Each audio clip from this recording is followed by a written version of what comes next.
In a certain city, a politician was running for office, and he advertised for volunteer workers. There were so many young women appeared for the job as volunteers that there was a near riot. Were they interested in politics? No. The first question they asked was, how many men have appeared? They were part of the lonely young women of this great city. And then I know of an old woman who stays up every night until 12 o'clock to hear the announcer say, "We are now signing off. Good night, and have a good sleep." That relieves her of her loneliness. There was really and truly, a woman wrote to me and told me that my program was the only one to which her cat ever listened. So our subject tonight has to do, to some extent, with loneliness. It affects all ages. Children are lonely. 5 million of them belong to divorced parents in this country. Boys get lonely. That's why they join gangs, because they get power which they do not individually have. Young girls are lonely when they get a pimple on the nose. Older girls are more lonely still when the boy treats them as a glass, throws the glass aside after he has taken the drink. They find then that they're just a replaceable part in the great erotic IBM machine.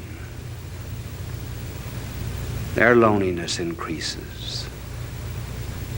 Then there's the loneliness of leadership, being the top man on the totem pole.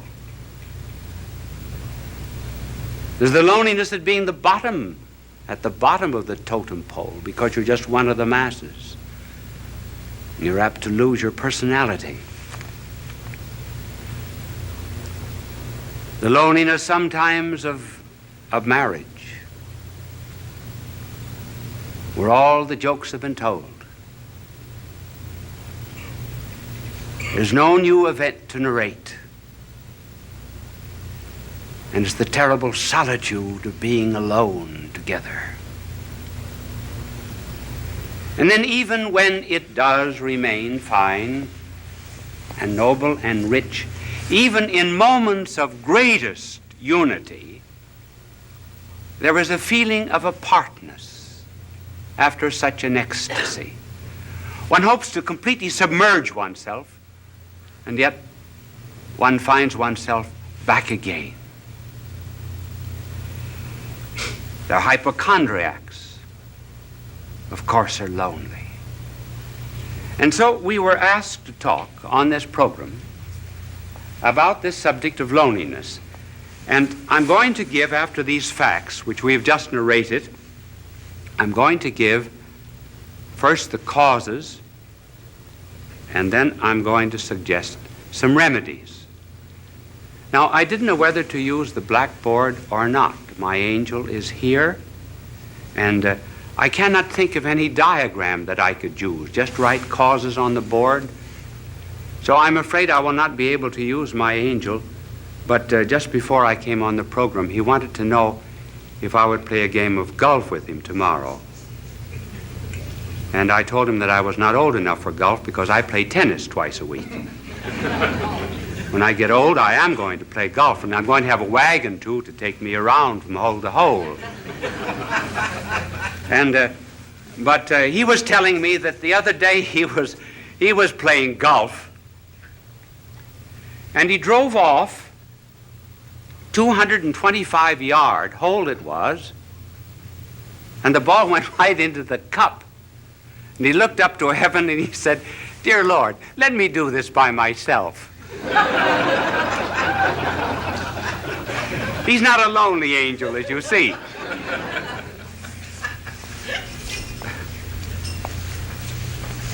Now, what are the causes of loneliness?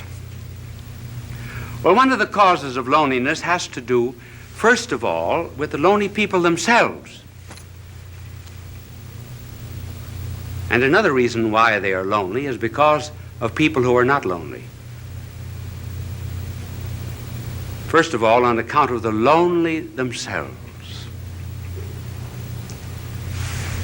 They want to be loved too much. They want to love, to be loved.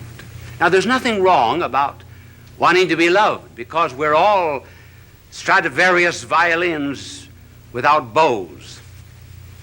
I didn't mean that pun. We are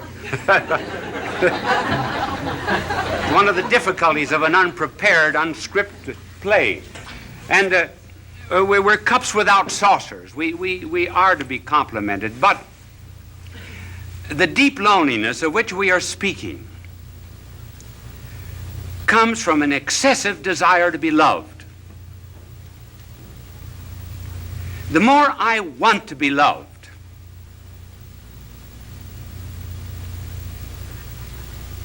the less I am loved. The less I'm loved, the less lovable I become. The less lovable I become, the less I am capable of loving others. And that's how, by a desire to seek only oneself and to please oneself, one gets caught like a bird in a fowler's net. And the more one struggles to get out of this loneliness, the more one is captured by it.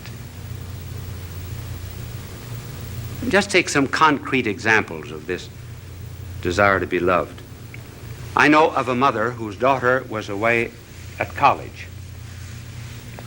And she used to call up the daughter every night. Would keep the daughter on the phone for an hour and protested to the daughter that she was not appreciated as she should be. And because other girls in this college wanted to use the phone, she said to her mother, "Mother, I'm forbidden to use the phone anymore." One day, the superintendent had sent for her, and she was unable to answer the phone, and she told her mother, "Send someone to answer the phone for her." The mother said, "This is the end." And she refused to see her daughter again. Thus, by wanting too much to be loved without loving, one loses even the love that one seeks. And then there was a fiancée. She used to. I wonder if any of you young women in the audience ever do that. Do you know what she would do? She would write down in a book every time the boyfriend called how long he spoke.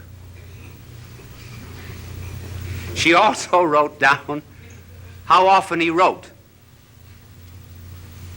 and how many words he wrote in each letter. She felt that she wasn't loved enough, so she began writing herself anonymous letters, threatening her. And she said that these letters came from a well-known author in the city. And finally, she was exposed by this man whom she blamed, and eventually the marriage was broken off. She just loved too much, loved to be loved.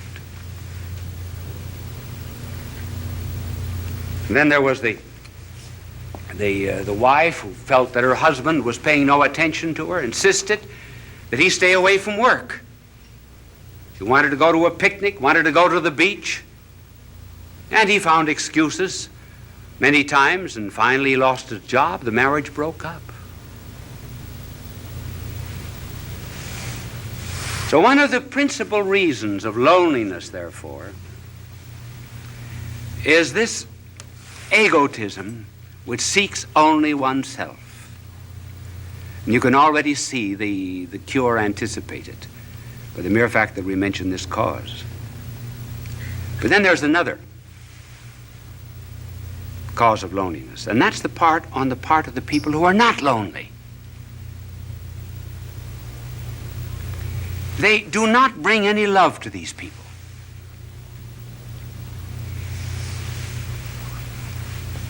Do you know what we should do? We should really concentrate a great deal on certain types of people.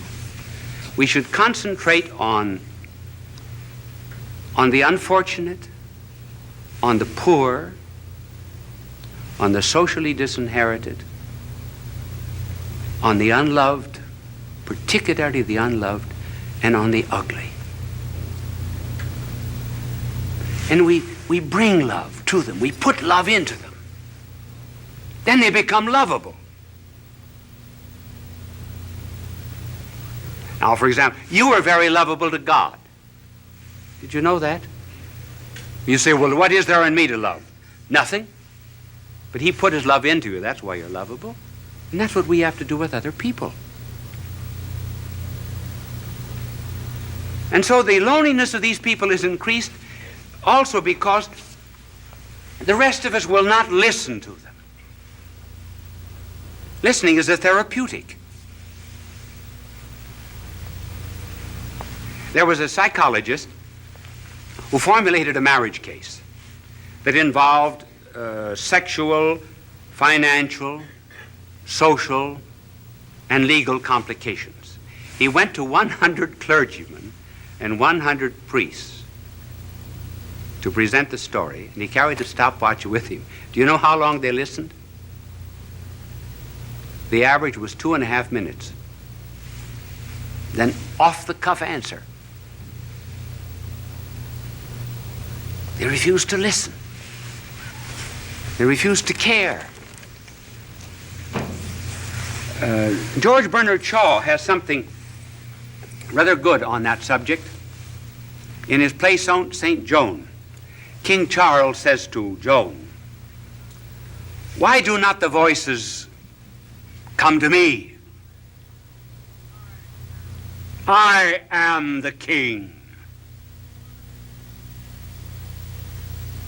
And Joan answers, "They do come to you, but you do not hear them. You have not sat in the field in the evening listening for them.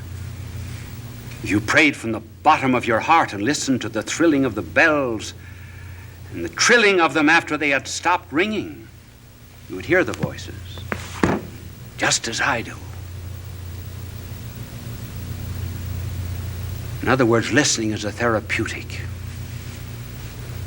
a cure for lonely people. We do the same thing with our prayers.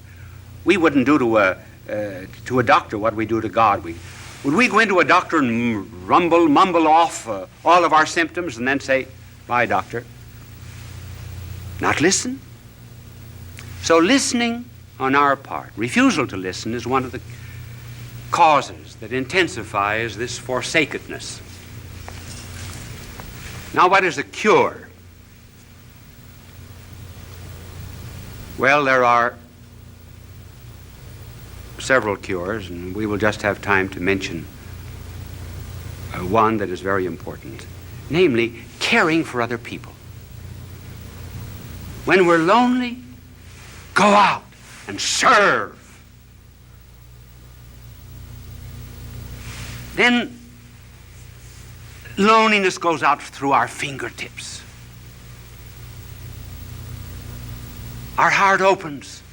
The Chinese have a proverb, if you're without shoes, go out and find a man without any feet.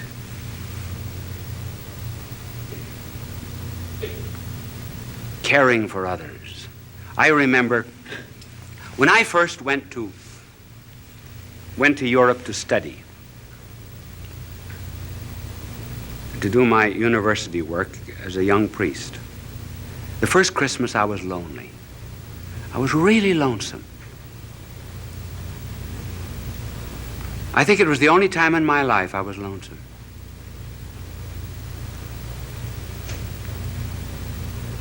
What would I do? So I went to someone in the city of Louvain and asked for a list of the worthy poor. And I went to this particular alley. It was the wrong address, actually. I got into Rat Alley. And when the door opened, there, earthen floor, was a blind father at a stove. 10 children barefooted around the stove. A ladder leading up to the second floor. One bed upstairs, bed downstairs. The children slept crosswise. I asked the family what they had. This was Christmas Eve, what they had for dinner, and she opened a bag of straw. Children had no sabots, no wooden shoes. I took care of them for 4 years while I was studying at the university. Got them jobs, rehabilitated them. I felt at times perhaps they were drawing on me. But do you know that the day that I went up for my examination as a professor at that university, as I went in at 9 o'clock to face 200 professors, I saw the whole family coming down the street. I asked them where they had been, and they said, for the last 2 days, we've been at a shrine praying for you that you would pass the examination. We walked all the way back. I was never lonesome again. That's the cure. Helping the neighbor. But here's something to remember, too. We think we should not be lonely. In this age of psychiatry, there are 2 or 3 conclusions that our world has drawn which are false. One is that we should never have a tension. Certainly we have tensions. We must have them. We've got body and spirit, and they go in opposite directions. They have 2 different landing fields. Certain tensions are normal. If we didn't have them, we would be abnormal. And then we're lonesome. Sure. There's a metaphysical loneliness. Perfection is not here. This is not our home.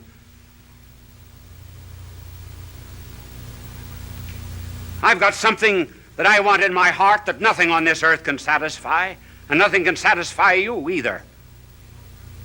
And we know it very well. So what's the cause of this loneliness?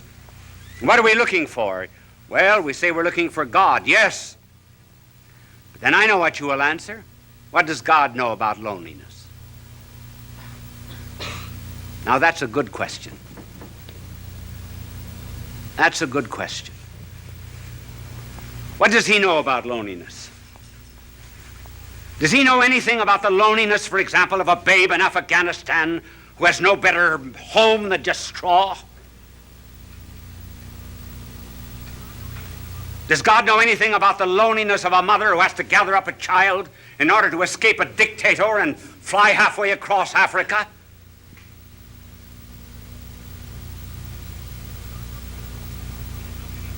Does God know anything about the loneliness of a man that's born on the wrong side of the tracks? Who's isolated socially from people simply because his hands are calloused with common labor and is denied decent society? Sure, does God know anything about that kind of loneliness, for example, in which one is expelled from a city, disowned by one's own people? Does he know anything about the loneliness of being deserted by friends? Does he even know anything about the loneliness of feeling doubts? Doubts even about religion, doubts even which one cries out, "Why hast thou abandoned me?" Does God know anything about these things? Yes, those are good questions. Now suppose that there was a figure that came into all of this loneliness and so immersed himself in it that he would not immunize himself from it, would not cut himself off from it. Would you, for example, be the only one on the battlefield that was whole and not help any of the wounded? And so if there was a figure that came into this world of ours and refused to isolate himself from loneliness and felt it so much that blood poured out from his body, felt loneliness so much that as if all the robberies of the world were thrust into his hands, as if he himself were guilty, that felt all loathsome carnality so much that his flesh was hanging from him like purple rags. Suppose someone came into this world and went into all of this loneliness, took it all, and was not overcome by it, but conquered it all. Then what? Then I may be lonely every now and then, but I'll not be overcome by it. Then I have a captain, kind of a captain who did presses not a button in heaven from a celestial command. But I have a captain who stumbled to a throne.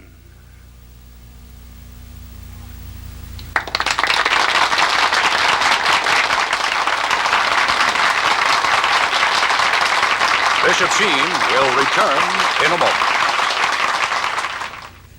Did that telecast seem a little short to you? Actually, I was just informed that we were 1 minute short. Now, I have a clock before me over there, and I keep my eyes on it. But this clock here was right. I finished 3 seconds before the time. But up in the control room, that celestial command that I just talked about, they figured it wrong by 1 minute. So they asked me if I could, instead of coming out for a very brief closing, come on and talk to you for 1.5 minutes. Now, you are put to the test. If that telecast seemed very short, you are enjoying it. We would say time passed like anything. If you were not enjoying it, it seemed very, very long. As a matter of fact, this 1.5 minutes will seem interminable to you. Now, I want to tell you, my good people, that I have to leave you now. Are you a bit lonely? I am. I'm lonely too. Bye now, and God love you.